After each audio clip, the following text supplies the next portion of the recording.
Salam olahraga, masyarakat pencinta olahraga di tanah air. Kita jumpa dalam acara KONI Sportscast bersama saya Ayudhya Pasha dan saya Effendison. Dan Pak Effendi ini adalah Ketua Bidang Media dan Humas KONI Pusat. Kali ini kita akan berbincang mengenai persiapan PON 21 Aceh Sumut yang akan berlangsung pada tanggal 8 September sampai dengan 20 September 2024. Seperti apa persiapan yang sudah dilakukan oleh KONI Pusat? Kita langsung akan berbincang bersama Ketua Umum KONI Pusat, Bapak Legend TNI Purnawirawan Marsiano Norman. Pak Marsiano, apa kabar? Baik, Mbak Ayu, Pak Effendison, terima kasih waktunya kita bisa duduk bersama berbincang masalah olahraga. Yang pertama adalah tentu persiapan, Pak. Tadi kan katanya ada isu, bahkan ada yang bilang isu kayaknya Aceh nggak jadi deh di Aceh. Nah, mungkin Pak Marsiano bisa memberikan informasi terbaru mengenai persiapan ini. Untuk persiapan Pekan Olahraga Nasional ke-21 tahun 2024 ini, yang insya Allah akan digelar pada 8 September sampai 20 September 2024. Agenda perencanaan, agenda persiapan itu semuanya berjalan sesuai dengan timeline yang kita buat, gitu ya. Kita sudah melakukan technical delegates meeting dan technical delegates visit. Kita sudah melakukan CDM meeting. Kita juga selalu melakukan bimbingan teknis kepada teman-teman dari Panitia Besar PON Aceh dan Panitia Besar PON Sumatera Utara. Dari persiapan itu kemudian pembangunan venue, baik yang ada di Aceh sudah berjalan, yang di Sumatera Utara juga sudah berjalan semua. Ada yang dibangunkan baru oleh pemerintah pusat, ada yang direnovasi, semuanya berjalan dan insya Allah bulan Juni pembangunan itu akan selesai dan kita bisa melakukan tes event di stadion-stadion atau di venue-venue yang akan kita pakai. PON ke-21 Aceh Sumatera Utara ini seperti kita ketahui bersama, ini adalah PON pertama yang dilakukan di 2 provinsi. Betul. Oleh karena itu nanti pelaksanaannya, opening seremoninya akan dilakukan di Aceh, closing seremoninya di Medan, di Sumatera Utara, gitu ya. Kita berharap perencanaan ini semua berjalan dan kita juga sudah mendengarkan bahwa agenda pilkada itu yang semula bulan September diundur jadi November. Ada sehingga kita relatif waktunya itu waktu yang cukup baik dan perhelatan multinasional olahraga nasional ini bisa kita gelar tepat waktu, gitu ya. Ini adalah hal yang sangat membanggakan karena apa? Tadi saya katakan pertama diikuti dua provinsi. Dilaksanakan di 2 provinsi Aceh Sumatera Utara. Pesertanya untuk pertama kali 38 provinsi. Wow, ini untuk pertama kali ya. Karena biasanya kita 34, ada 4 daerah otonomi baru yang mereka juga ikut jadi peserta. Jadi ada 38 provinsi pada peserta dalam pelaksanaan Pekan Olahraga Nasional ini. Kemudian kita kan selama ini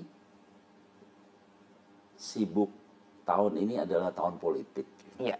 Di mana KPU juga kemarin sudah secara resmi mengumumkan hasilnya, tetapi kan proses berikutnya kan masih ada. Saya harapkan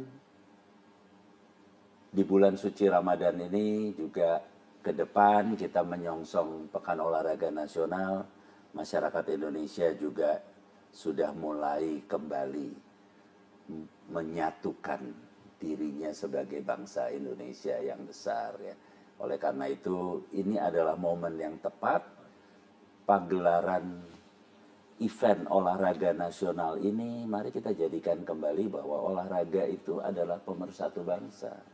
dalam organisasi olahraga itu kita sama-sama tujuannya melakukan pembinaan atletnya, menyiapkan atletnya untuk mereka bisa ikut dalam multi event maupun single event internasional atas nama Indonesia, dan karena prestasinya harkat martabat bangsa kita naik. Kita dilihat oleh dunia karena prestasi atlet-atlet kita gitu ya. Jadi mari kita sama-sama manfaatkan momen yang sangat baik ini untuk kembali meneguhkan persatuan dan kesatuan kita, untuk kembali kita memikirkan bagaimana Indonesia punya daya saing yang tinggi dan bagaimana atlet-atlet kita ini sebagai patriot-patriot olahraga, pejuang-pejuang di masa damai, ya mereka yang bahwa ini Indonesia karena prestasinya. Di samping itu memang sebelum PON kita juga ada Olimpiade 2024 di Paris nanti. Olimpiade di Paris ini juga saat sampai hari ini sudah 7 atlet yang lolos babak kualifikasi. Ya. Tetapi masih ada cabang olahraga bulu tangkis dan angkat besi dan beberapa yang lain yang masih proses babak kualifikasi. Kita harapkan juga jumlahnya bertambah, dan selaku Ketua Umum KONI Pusat tentunya saya berharap atlet-atlet kita di dalam Olimpiade Paris ini prestasinya bisa lebih baik dari Olimpiade sebelumnya. Sejarah Olimpiade semenjak kita dapat medali tahun 1988 di Seoul, Korea, dari cabang olahraga panahan, yang 3 Serikandi kita adalah tercatat sebagai peraih medali Olimpiade pertama untuk Indonesia. Terus semenjak itu perjalanannya kita selalu dapat 1 emas dari bulu tangkis, kecuali pada saat Susi Susanti dan Alan Budi Kusuma. Mereka pegang rekor bahwa Indonesia dapat 2 medali emas pada saat itu.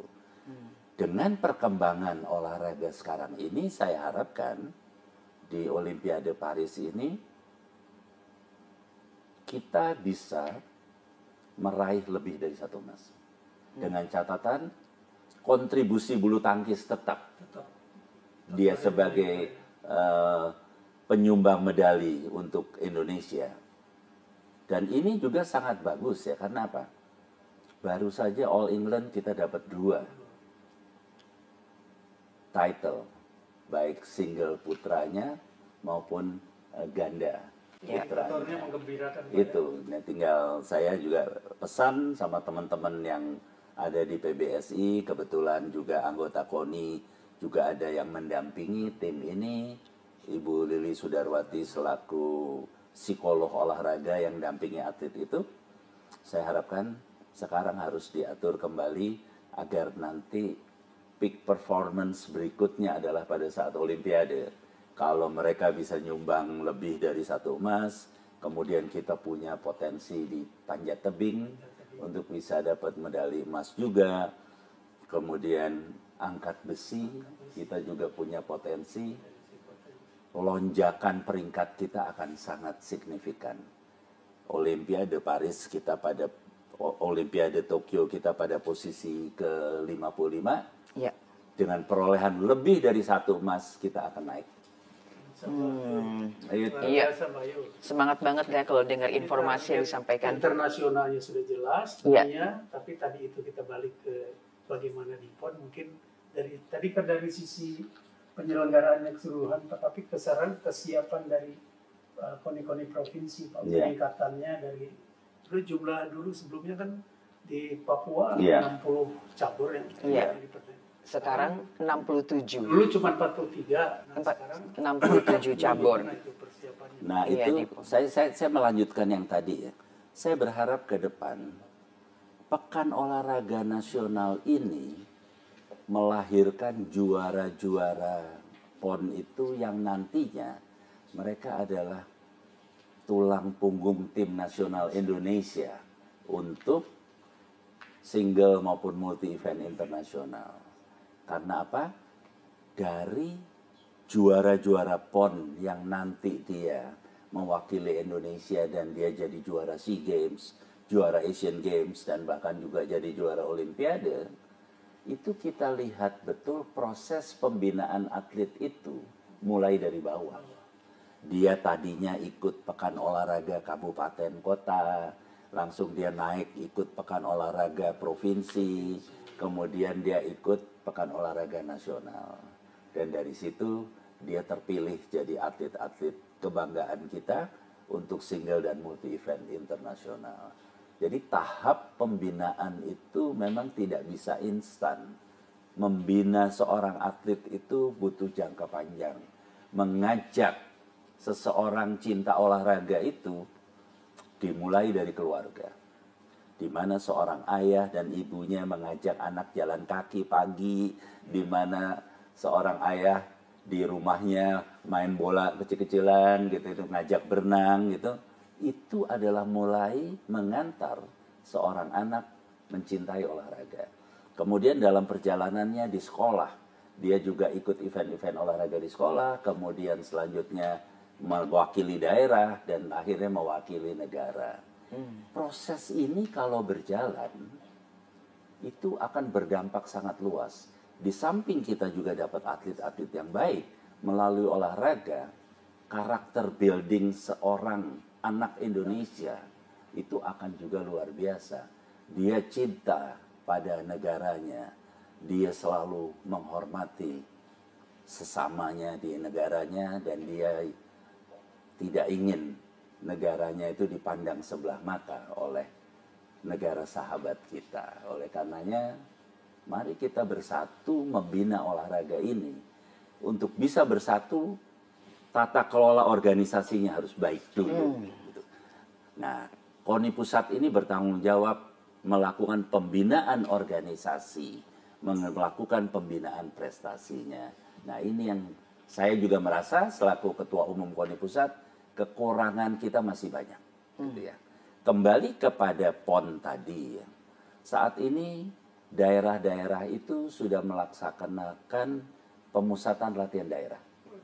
Jadi sudah dilaksanakan pemusatan latihan daerah, dan atlet-atletnya sudah rata-rata di daerah yang lolos babak kualifikasi 2 kali lipat.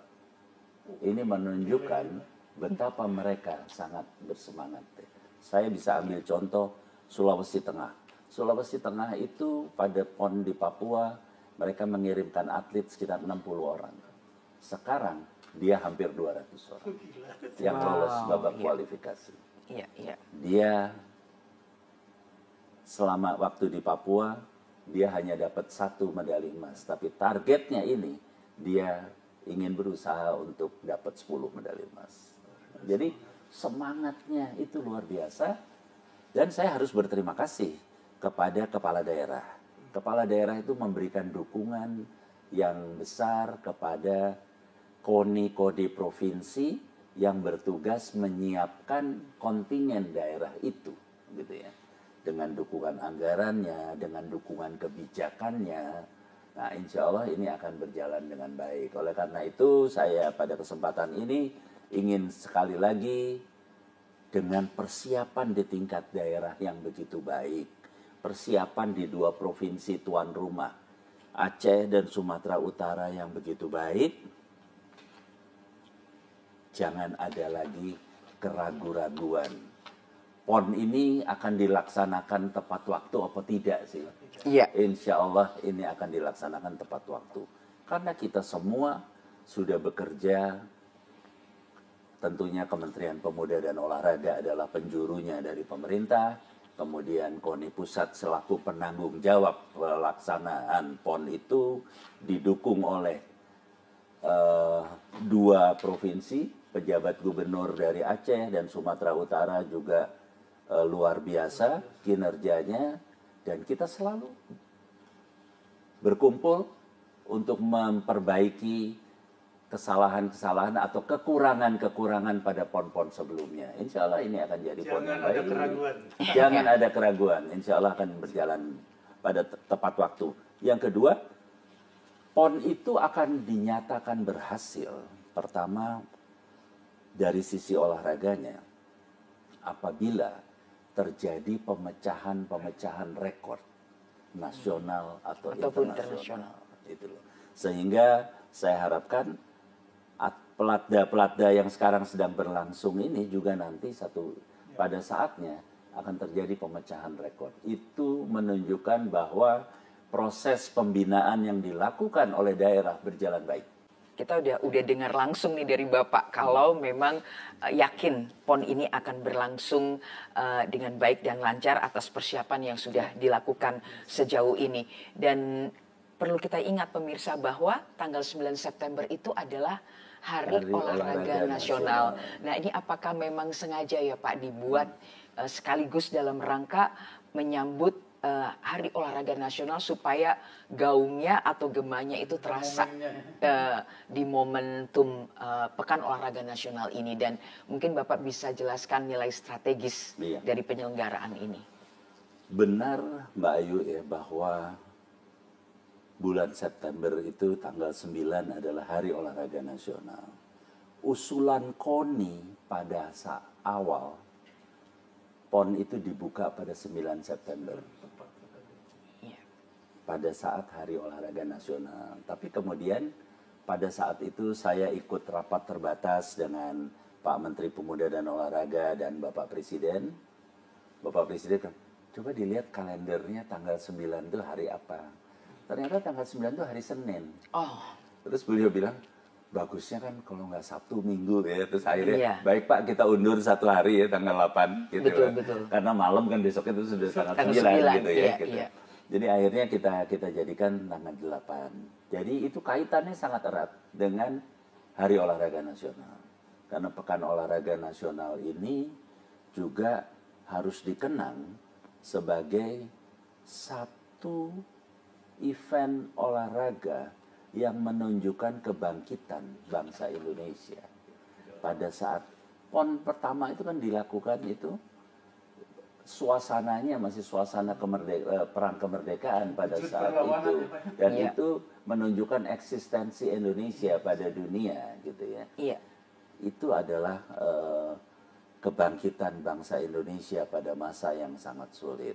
Alhamdulillah pada Pekan Olahraga ke-20 yang lalu itu juga menunjukkan betapa Pekan Olahraga Nasional ini bisa membangkitkan semangat bangsa Indonesia. Karena apa? Pekan Olahraga Nasional ke-20 di Papua tahun 2021 itu dilaksanakan pada masa pandemi COVID-19. Saya pada saat itu bertekad dengan kawan-kawan dan selalu mengusulkan pada Menpora maupun Bapak Presiden, kalau Olimpiade Tokyo bisa jalan, kita adopsi semua protokol-protokol kesehatan di Olimpiade Tokyo. Kita terapkan di PON Papua dan itu berjalan. Dan berhasil ya. Berhasil. Kita tidak PON-nya eventnya sama sekali tidak berhenti karena masalah-masalah COVID. Karena kita mempersiapkannya dengan sangat baik. Karena apa? Masyarakat Papua juga takut kalau orang yang datang ini membawa penyakit. Tetapi yang mau datang ini juga takut kalau di sana juga ini kan sama-sama. Akhirnya pemerintah daerah mengelola masalah COVID ini juga, kemudian dia memberikan penguatan pada masyarakatnya ya dengan vaksinasi tadi, kemudian yang mau berangkat juga wajib. Sehingga juga pada saat mereka berkumpul ya aman saja gitu ya. Kemudian satu lagi di Papua itu pada saat itu kan dinamika keamanannya betul-betul sangat dinamis. Itu di Papua. Tetapi Pekan Olahraga Nasional ini menunjukkan bahwa ternyata saudara-saudara kita dari 34 provinsi pada saat itu datang ke Papua, masyarakatnya sangat welcome. Mereka sangat menerima kehadiran atlet-atlet itu dan juga selama Pekan Olahraga Nasional, alhamdulillah saya berterima kasih kepada semua aparat keamanan. Pertama tentunya kepada Polri, kedua kepada TNI, ketiga pada Badan Intelijen Negara, dan tentunya yang paling penting adalah pada pemerintah Provinsi Papua dan seluruh masyarakat Papua. Mereka jadi tuan rumah. Selama Pekan Olahraga Nasional di Papua, tidak ada satupun insiden keamanan. Itu menunjukkan bahwa kembali olahraga itu mempersatukan kita. Bahwa Papua adalah bagian dari Negara Kesatuan Republik Indonesia, dan dengan Pekan Olahraga Nasional mereka menyatu, dan itulah bangsa Indonesia. Itu yang kami lihat Pak, nilai-nilai dari PON gitu juga kan, Bayu kan memang tahun 38 tadi lahirnya dari ada wujud perlawanan. Jadi turun-temurun sampai saya lihat kita selalu ditempa sesuatu, COVID gitu datang. Mulanya tadi jangan ragukanlah soal masa tidak akan berlangsung gitu Mbak. Tapi ada satu itu yang ingin kita sama Mbak Ayu di bidang media mengangkat itu Pak, nilai-nilai itu, bahwa nilai-nilai perjuangan itu hendaknya bisa dikemas bahwa itu bagian dari bukan sekedar penampilan olahraga saja, tetapi itu harus jadi ya kita bidang media mungkin nanti buat bahwa jangan lepas itu dari nilai-nilai bahwa kita dibentuk oleh semangat kemerdekaan dulu, juga kesininya bentuk-bentuk patriotisme yang diwujudkan dalam upaya mengorganisasikan, menyelenggarakan secara baik. Jadi mungkin nanti kita juga berharap bahwa tadi bukan sekedar ada pembukaan, ada pertandingan gitu, tapi ada bagian-bagian ingin kita publikasikan semangat-semangat spirit dari. Iya, setuju Pak. Saya jadi nilai strategis dari event olahraga itu adalah menunjukkan kepada masyarakat kita, kepada masyarakat dunia, kualitas bangsa itu sendiri. Jadi dengan gelaran, dengan prestasi itu kita betul-betul bisa melihat kinerja bangsa ini, fighting spiritnya bangsa ini itu seperti apa. Karena apa? Kita juga harus menyadari bahwa atlet-atlet ini, kemudian pembina-pembina olahraga itu, kemudian mereka adalah yang membuat bangsa kita ini jadi kuat.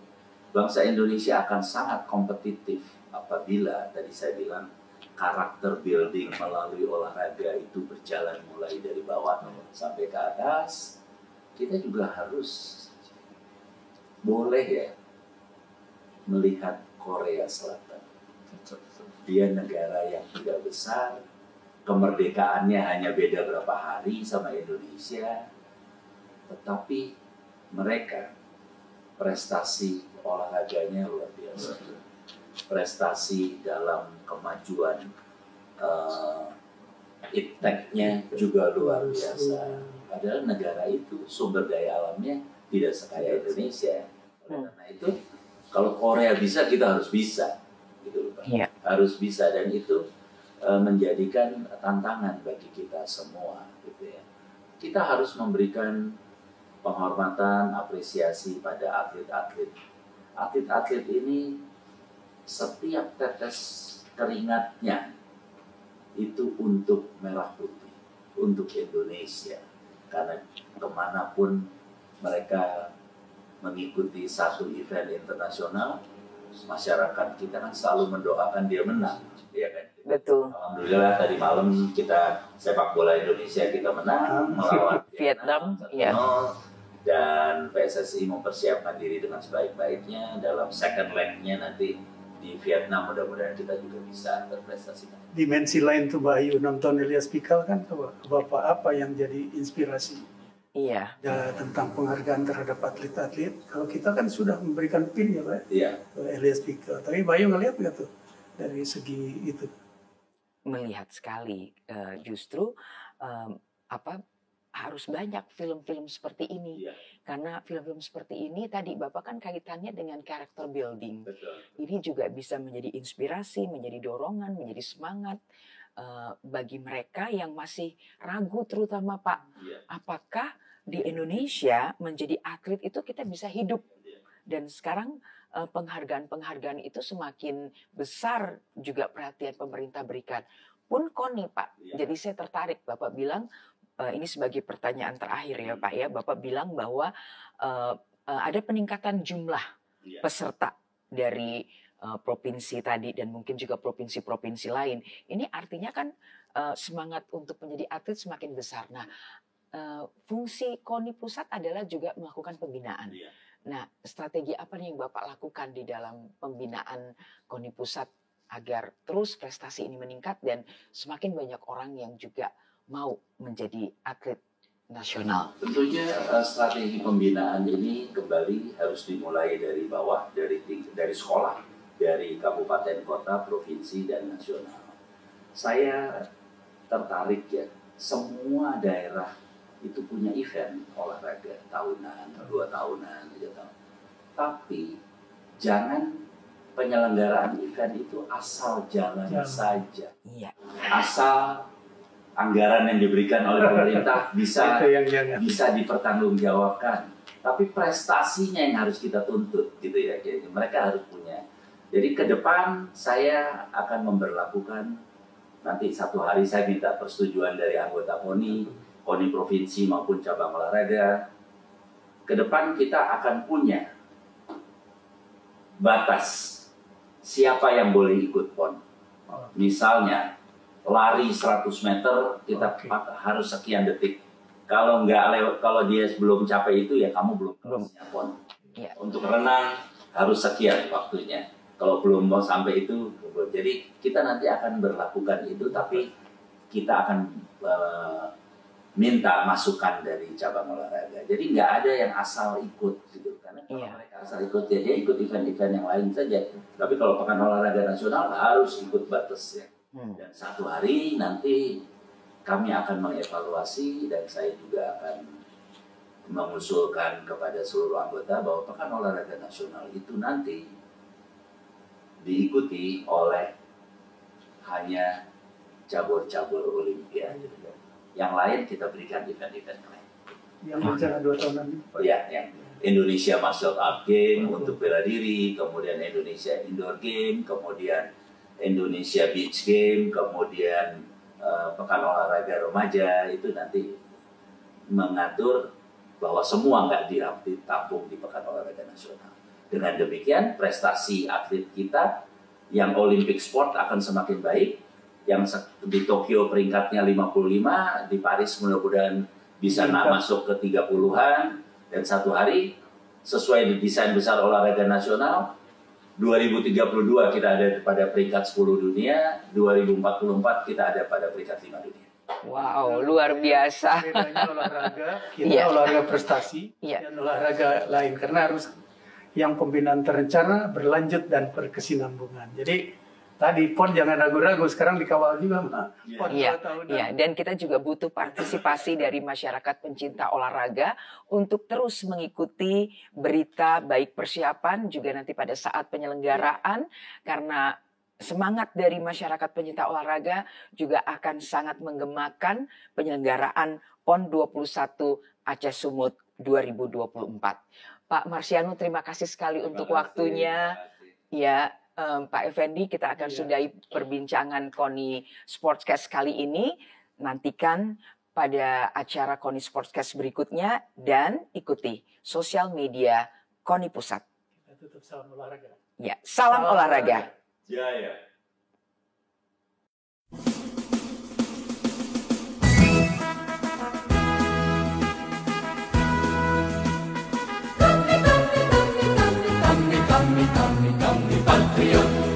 Kami patriot, kami ini patriot olahraga, mengabdi berkarya untuk nusa bangsa dalam meraih cita-cita. Kami patriot, kami ini patriot olahraga, putih di dalam berjuang di medan laga, berbakti untuk Indonesia. Kesetiaan adalah kebanggaanku, disiplin satu-satunya nafasku. Demi jayanya sang merah putih, kehormatan adalah segalanya. Gemetar tulang mendidih darahku, semangat berapi membakar batinku. Tuhan adalah kekuatanku, setiap ku hadapi lawanku. Kami patriot, kami patriot, kami ini patriot olahraga. Biar mata dunia memandang Indonesia, kita dahsyat dan perkasa. Biar